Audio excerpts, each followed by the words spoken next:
હું શહેરમાં એક વિધવા મહિલાના ઘરે ભાડે રહેતો હતો. એક દિવસ ઓફિસેથી ઘરે પાછો ફર્યો ત્યારે મેં દરવાજો ખોલ્યો અને જોયું કે તે જ યુવતી દરવાજે ઊભી હતી. અચાનક તે રડવા લાગી. મને કંઈ સમજાતું નહોતું. શું થયું? તે કેમ રડે છે? મેં ધીમે રહીને તેનો હાથ મારા હાથમાં લીધો. તે મારી તરફ જોવા લાગી અને પછી મારી છાતી પર માથું મૂકીને જોર જોરથી રડવા લાગી. અને આગળ જે બન્યું તેણે મારી જિંદગી હંમેશા માટે બદલી નાખી. નમસ્કાર મિત્રો, મારું નામ અમોલ છે. મારી ઉંમર 28 વર્ષની છે. હું ગ્રેજ્યુએટ છું. પરંતુ કેટલાય વર્ષોની કોશિશ પછી મને ક્યાંય નોકરી નહોતી મળી રહી. દર વખતે હું અરજી કરતો, ઇન્ટરવ્યૂ આપતો, પરંતુ અંતે ફક્ત એક જ જવાબ મળતો: અમે તમને સૂચિત કરશું. ધીમે ધીમે મારો આત્મવિશ્વાસ તૂટવા લાગ્યો.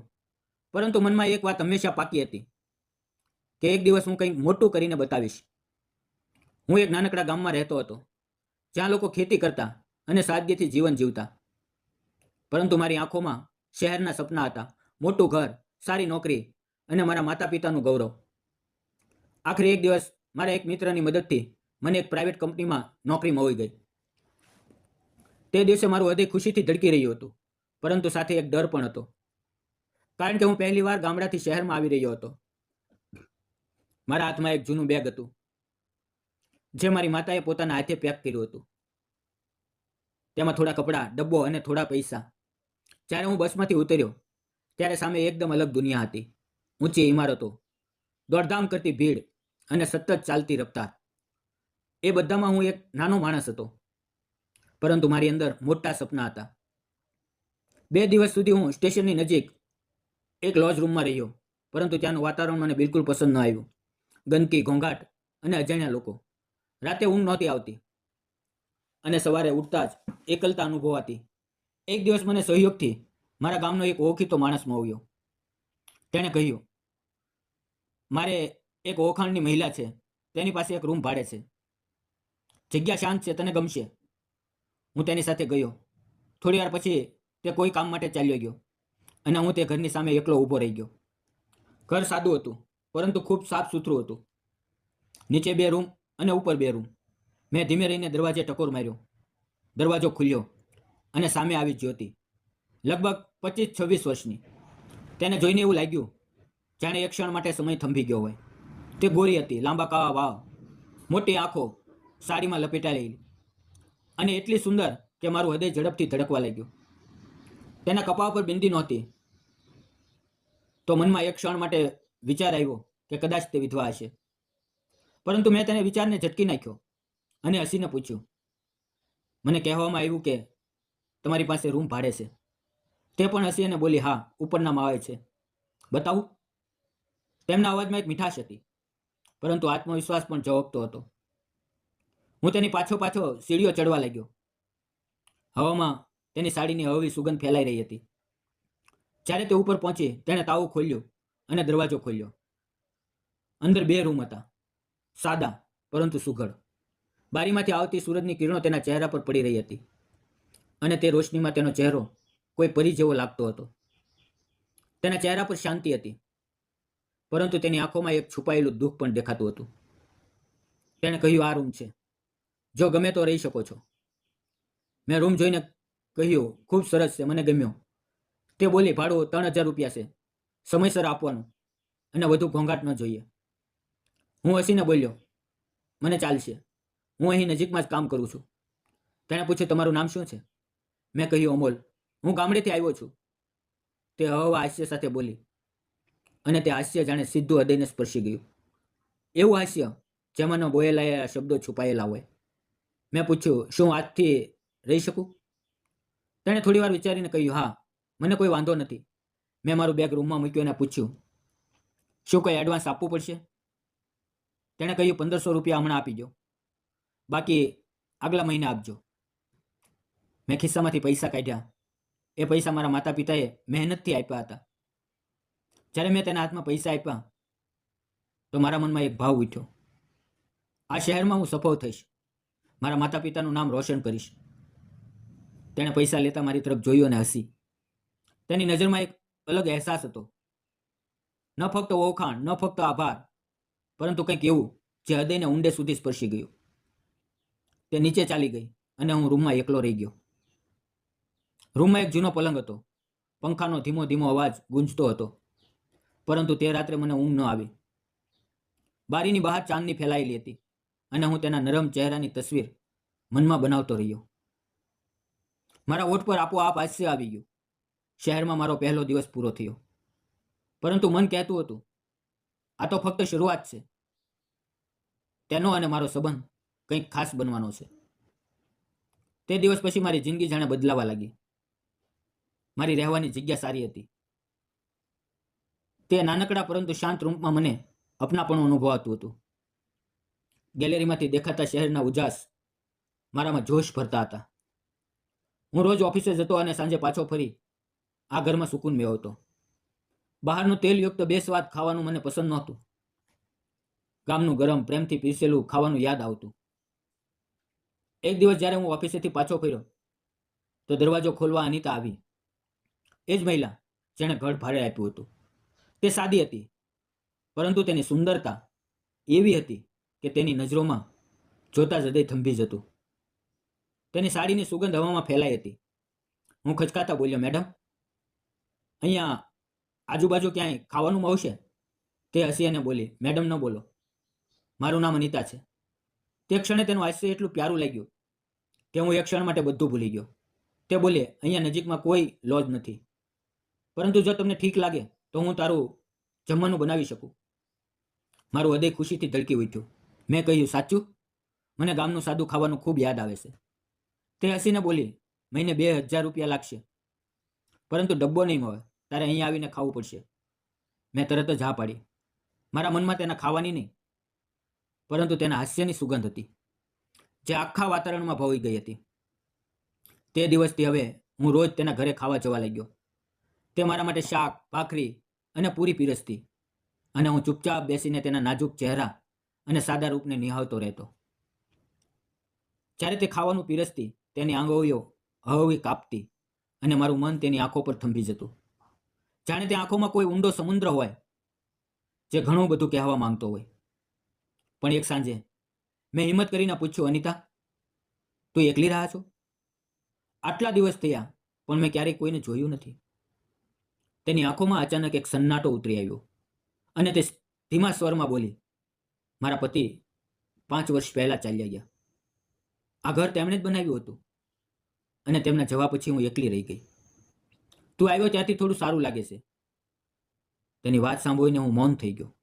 તેના ચહેરા પર ઝળકતું દુઃખ મારા હૃદયને જાણે ઓગાવી ગયો. મેં કહ્યું, તું હજી ઘણી જવાન છે, જિંદગી ફરીથી શરૂ કરી શકાય છે. તે હળવા હાસ્ય સાથે બોલી, હવે નહીં અમોલ, હવે હું આ જિંદગીથી થાકી ગઈ છું. મારા પતિ ખૂબ ઈમાનદાર હતા અને મારાથી ઘણો પ્રેમ કરતા હતા. તેમના વિના જિંદગી સૂની લાગે છે. તેની વાત સાંભળીને મારા હૃદયમાં દુઃખની લહેર દોડી ગઈ. મેં તેને જોઈને ધીરજથી કહ્યું, ક્યારેક જિંદગી આપણને બીજો મોકો આપે છે અને ક્યારેક કોઈ અજાણ્યો આપણી જિંદગીમાં આવીને આપણને ફરીથી જીવવાનું શીખવી દે છે. તે મારી આંખોમાં જોતી રહી. તેની નજરમાં અચાનક એક ચમક આવી, જાણે દુઃખના સમુદ્રમાં કોઈ નવી આશાનો કિનારો દેખાયો હોય. તે રાત્રે હું મારા રૂમમાં સૂઈ ન શક્યો. બારીની બહાર ચાંદની ફેલાયેલી હતી અને હું તેને જોતા જોતા એ જ વિચારતો રહ્યો, કદાચ તે મારી માલકી નથી, પરંતુ મારી જિંદગીની નવી શરૂઆત હોઈ શકે છે.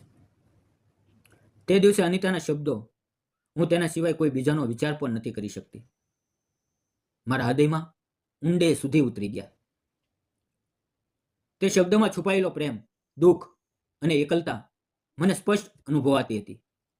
મેં ધીમે રહીને કહ્યું, અનિતા, તું જે કહે છે તે સાચું છે, પરંતુ આમ એકલું જીવવું ખૂબ મુશ્કેલ હોય છે. જિંદગી લાંબી છે અને માણસ આખરે લાગણીઓનો જ કેદી છે. જો હું પુરુષ હોત તો કદાચ સમાજ કંઈ ન કહત, પરંતુ એક સ્ત્રીની એકલતા વધુ પીડાદાયક હોય છે. તે કંઈ ન બોલી, બસ મને જોતી રહી. તેની આંખોમાં આંસુ નહોતા, પરંતુ થાક અને મૌનમાં છુપાયેલું દુઃખ સ્પષ્ટ ઝળકતું હતું. થોડી ક્ષણનું મૌન છવાઈ ગયું. ત્યારે મારું ખાવાનું પૂરું થયું. મેં હાથ ધોયા અને ઊભો થયો. તે મને દરવાજે છોડવા આવી. જ્યારે હું સીડીઓ ચડતો હતો તો અજાણતા ફરી પાછો જોયું. તે હજુ ઊભી હતી. તેની આંખોમાં કંઈક કહેવાની ઈચ્છા હતી અને તે જ પળે અમારી વચ્ચે એક અજાણ્યો સંબંધ જન્મી ચૂક્યો હતો. દિવસો એક પછી એક આગળ વધતા ગયા. હવે મને શહેરમાં રહેતા રહેતા લગભગ 2.5 મહિના થઈ ગયા. મારી અને અનિતા વચ્ચે હવે આત્મીયતા આવી ગઈ હતી. તે રોજ મારું ખાવાનું બનાવતી અને હું મહિનાની શરૂઆતમાં તેને પૈસા આપી દેતો. પરંતુ જ્યારે પણ હું પૈસા આપતો, તે હળવા હાસ્ય સાથે મારી આંખોમાં જોતી અને કહેતી, અમોલ, આટલું ઔપચારિક ન બન. તે ક્ષણે મારું હૃદય થંભી જતું અને તેની નજરમાં મને એક અપનાપણું, એક સ્નેહ દેખાતો. એક સવારે હું ઓફિસ જવાની તૈયારીમાં હતો. નાસ્તો કરવા નીચે ગયો, પરંતુ ઘરમાં સન્નાટો હતો. મેં અવાજ આપ્યો પણ કોઈ જવાબ ન મળ્યો. તેના રૂમનો દરવાજો બંધ હતો. મને બેચેની થઈ. મેં ધીમે રહીને દરવાજાને ટકોર માર્યો. થોડી ક્ષણો પછી દરવાજો ખુલ્યો. સામે અનિતા હતી, પરંતુ તેના ચહેરા પર તે જૂનું હાસ્ય નહોતું. થાક અને દુઃખ સ્પષ્ટ ઝળકતું હતું. મેં ચિંતાતુર થઈને પૂછ્યું, શું થયું? અનિતા, તબિયત ઠીક નથી? તેણે ધીમા સ્વરમાં કહ્યું. કાલ રાતથી ખૂબ ભૂખ લાગે છે. તેનો અવાજ કાપી રહ્યો હતો અને તે પળે મારા મનમાં ચિંતાનું તોફાન ઉઠી આવ્યું. મેં કહ્યું, તો કાલે જ કેમ ન કહ્યું? તે બોલી, અમલ, હું તને હેરાન નહોતી કરવા માંગતી. મેં ઊંડો શ્વાસ લઈને કહ્યું, આ કોઈ નાની વાત નથી. ચાલ મારી સાથે ડૉક્ટર સાથે. પરંતુ તે તૈયાર નહોતી. તે બોલી, ના, થોડી વારમાં ઠીક થઈ જશે. ત્યારે મેં તેનો નાજુક હાથ ધીમે રહીને મારા હાથમાં લીધો અને કહ્યું, અનિતા, મને તારી ચિંતા થાય છે. મારી વાત માન. તે ક્ષણે તેણે મારી આંખોમાં જોયું અને પહેલી વાર બિનશરતે મારા નિર્ણયને સ્વીકારી લીધો. મેં તેને સહારો આપ્યો અને નજીકની ક્લિનિકમાં લઈ ગયો. તેના શરીરમાં જાણે જાન જ નહોતી બચી. ડૉક્ટરે તપાસ કરી, ઇન્જેક્શન આપ્યું અને થોડી દવાઓ આપી. પૈસા મેં ચૂકવ્યા. તે કંઈ ન બોલી, બસ મને જોતી રહી. તેની આંખોમાં આભાર, સ્નેહ અને કંઈક એવી ઊંડી લાગણી હતી જેને શબ્દોમાં બાંધી ન શકાય. હું તેને ઘરે પાછો લાવ્યો. તે થાકીને ચૂપચાપ સૂઈ ગઈ. સવારથી તેણે કંઈ ખાધું નહોતું. તો મેં કહ્યું, તું થોડો આરામ કર, હું હમણાં આવું છું. હું બહાર ગયો અને નજીકની હોટલમાંથી નાસ્તો લાવ્યો. ગરમ પૌવા, ઉપમા અને ચા. મેં પ્લેટમાં તેના માટે પીરસ્યું અને કહ્યું, અનિતા, થોડું ખાઈ લે, પછી દવા લે. તે ધીમે ધીમે ખાતી હતી અને વચ્ચે વચ્ચે મારી તરફ જોતી હતી. તેની આંખોમાં જે કૃતજ્ઞતા હતી તેણે મારું હૃદય ભરી દીધું. દવા લીધા પછી મેં કહ્યું, જો તને કંઈ જોઈએ તો કહેજે, હું અહીંયા જ છું. મારે ઓફિસે જવું, પરંતુ મન માન્યું નહીં. તે દિવસે હું ઓફિસે ન ગયો. મારા રૂમમાં બેઠો હતો, પરંતુ મન વારંવાર તેની તરફ દોડતું હતું. ક્યારેક બારીમાંથી તેના ઘર તરફ ડોક્યું કરતો, તો ક્યારેક ચૂપચાપ નીચે જઈને તેના દરવાજા તરફ જોતો. તેની ચિંતા હવે માત્ર જવાબદારી નહોતી, પરંતુ એક લાગણી બની ગઈ હતી. તે હવે મને અહેસાસ થયો કે હું તેની ચિંતામાં સંપૂર્ણ ડૂબી ગયો હતો. તેનું બીમાર પડવું મને મારા કોઈ પોતાના દુઃખ જેવું લાગતું હતું. અને કદાચ તે જ ચિંતામાં ક્યાંક પ્રેમનું એક નાનું બીજ અંકુરિત થઈ ચૂક્યું હતું. તે દિવસે તે મને એક અલગ નજરથી જોતી હતી. તેની આંખોમાં કૃતજ્ઞતા, સ્નેહ અને એક અજાણી અપનાપણાની લાગણી ઝળકતી હતી. જ્યારે હું તેની સંભાળ રાખતો હતો, ત્યારે તેની નજરોમાં ધીમે ધીમે એક બદલાવ આવવા લાગ્યો. ધીમે ધીમે તેનો તાવ ઉતરવા લાગ્યો. તેનો ચહેરો હળવો લાગવા લાગ્યો અને તેણે હસીને કહ્યું, અમોલ, અમલ, તું મારા માટે આટલું બધું કેમ કરે છે? હું તો તારા માટે કંઈ જ નથી. તેના શબ્દો સાંભળીને મારું હૃદય ભરાઈ આવ્યું. પરંતુ હું હસ્યો અને કંઈ ન બોલ્યો. મનમાં ફક્ત એટલું જ ગણગણ્યું, કારણ કે મને તારાથી પ્રેમ થઈ ગયો છે. અનિતા, તારું હાસ્ય, તારો વાત, તારું અસ્તિત્વ, આ બધું હવે મારી જિંદગીનો હિસ્સો બની ગયું છે. ત્યાર પછી અનિતાની તબિયત સુધરવા લાગી અને તેના ચહેરા પર ફરીથી હળવું હાસ્ય ખીલી ઉઠ્યું. હવે તે પહેલા કરતાં પણ વધુ સુંદર લાગવા લાગી, જાણે તેના ચહેરા પર ફરીથી જિંદગીની ચમક પાછી આવી હોય. એક સવારે હળવી ઠંડક હતી. હું ઓફિસ જવા તૈયાર થયો. નાસ્તો કરીને નીચે આવ્યો. અનિતા હંમેશાની જેમ મને દરવાજે છોડવા આવી. મેં હસીને તેની તરફ જોયું. તે પણ હસી. જેમ જ હું બહાર નીકળવાનો હતો, તેણે દિવાલ પર કંઈક જોયું. એક મોટી ગરવોળી હતી. તે ડરીને જોરથી ચીસ પાડી અને ડરને મારે સીધી મારી બાહોમાં આવી પડી. એક ક્ષણ માટે બધું થંભી ગયું. તેનું ધડકતું હૃદય મારી છાતી સાથે ટકરાયું અને સમય જાણે રોકાઈ ગયો. બહાર પક્ષીઓનો અવાજ સાંભળીને જોવા આવ્યો અને અમને એકબીજાની બાહોમાં જોઈને ખોટી ગેરસમજ બાંધી લીધી. તેમની નજરમાં શંકા સ્પષ્ટ ઝળકતી હતી. પરંતુ તે ક્ષણે હું કંઈ વિચારી ન શક્યો. અનિતા મારી બાહોમાંથી અલગ થઈ. તેના ચહેરા પર શરમ અને ભય બંને હતા. તે મારી તરફ જોઈ ન શકી અને ઝડપથી અંદર ચાલી ગઈ. હું પણ ઝડપથી ઓફિસે ચાલ્યો ગયો. પરંતુ આખો દિવસ મારું મન બેચેન રહ્યું. તેનો ચહેરો, તેની આંખો, તે પગ વારંવાર મારી આંખો સામે આવતી હતી. આગલા 2-3 દિવસ અમારી વચ્ચે કોઈ વાત ન થઈ. ઘરમાં એક અજાણી શાંતિ છવાઈ ગઈ હતી. એક સાંજે જ્યારે હું થાકેલો, હારેલો ઓફિસેથી પાછો ફર્યો, દરવાજો ખોલ્યો તો સામે અનિતા ઊભી હતી. તેની આંખોમાં આંસુ હતા. તે થોડી વાર ચૂપ રહી અને પછી અચાનક રડવા લાગી. હું ગભરાઈ ગયો અને પૂછ્યું, અનિતા, શું થયું? તું કેમ રડે છે? તે સિસકાતા બોલી, અમોલ, તું આ રૂમ છોડી દે. મને હવે ખૂબ તકલીફ થઈ રહી છે. પડોશની સ્ત્રીઓએ મારું જીવન હરામ કરી દીધું છે. તે કહે છે કે હું એક જવાન પુરુષને ઘરમાં રાખું છું. હું વિધવા હોવા છતાં તેની સાથે રહું છું. તે લોકો મારા વિશે ગંદા આરોપ લગાવે છે.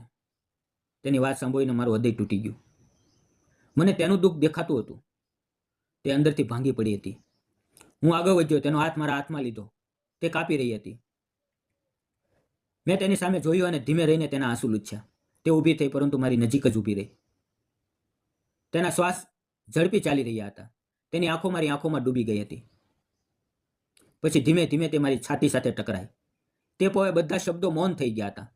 ફક્ત શ્વાસની લય હતી અને હૃદયની ધડકનો.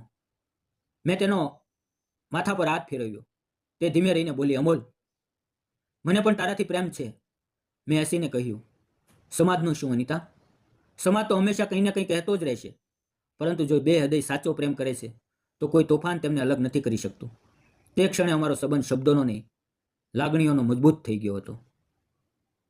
લોકો વાતો કરતા રહ્યા, ફૂસફૂસાતા રહ્યા, પરંતુ અમે એકબીજાનો હાથ ન છોડ્યો. થોડા દિવસ પછી અમે બંનેએ લગ્ન કરી લીધા. ખૂબ સાદા, પરંતુ અંત્ય પવિત્ર. ન બેન્ડ હતું, ન બાજા, ફક્ત અમે બંને અને ભગવાન. તે દિવસે જ્યારે મેં તેની માંગમાં સિંદૂર ભર્યું તો કહ્યું, આજથી તું મારું બધું છે. તે હસી અને બોલી, હવે હું એકલી નથી. તે પવે મને લાગ્યું કે હું રૂમ શોધવા આવ્યો હતો, પરંતુ અહીંયા મને જિંદગીમાં હોઈ ગઈ. આજે પણ જ્યારે સવારે તેના હાથથી બનાવેલી ચા પીઉં છું તો હૃદય કહે છે, આ જ સાચું સુખ છે. અનિતા ફરીથી રંગબેરંગી કપડાં પહેરવા લાગી. તેના ચહેરા પર ફરીથી રોશની પાછી આવી અને મારો સંસાર પૂર્ણ થઈ ગયો. સમાજ ગમે તે બોલે, પરંતુ સાચો પ્રેમ એ જ છે જે નીતિમાં લખાયેલો હોય, અને નીતિની સામે કોઈનું નથી ચાલતું. વિધવા હોય કે કોઈ પણ, દરેક માણસને ફરીથી પ્રેમ કરવાનો અને જીવવાનો અધિકાર છે. મિત્રો, મેં અને અનિતાએ લગ્ન કરી લીધા. તમે કહો, મેં સાચું કર્યું કે ખોટું? નીચે કોમેન્ટમાં જરૂર જણાવજો. જો તમને મારી અને અનિતાની આ પ્રેમ કથા ગમી હોય તો તેને લાઈક કરો, શેર કરો અને ચેનલને સબસ્ક્રાઈબ કરવાનું ભૂલશો નહીં. મિત્રો, ફરી મળશું આવતીકાલે એક નવા વિડીયોમાં. અને જતાં પહેલાં આપણે જણાવી દઈએ કે મિત્રો, વિડીયોમાં આવેલા નામપાત્ર અને ઘટના ફક્ત કાલ્પનિક હતા. તેનો કોઈ પણ વ્યક્તિ, જાતિ કે ધર્મ સાથે સંબંધ નથી. આ વાર્તા ફક્ત મનોરંજન અને શૈક્ષણિક ઉદ્દેશથી બનાવવામાં આવી હતી. તેને અન્યથા ન જોશો. તો ચાલો આવજો મિત્રો, તમારું ધ્યાન રાખજો. કાલે મળીએ. ધન્યવાદ મિત્રો.